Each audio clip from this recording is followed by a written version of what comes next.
খাদ্য যেতিয়া পেটত নাথাকে তেতিয়া কিন্তু সৃষ্টিও নহয় হয়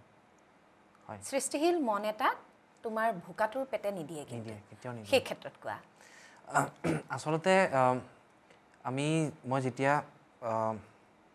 মোৰ নিজৰ ক্ষেত্ৰখনতে কৈছোঁ যেতিয়া মই কিবা এটা ৰন্ধাৰ আগত মই অলপমান কিবা এটা খাই লওঁ পেটটো অলপ ভৰি থাকিলে মানে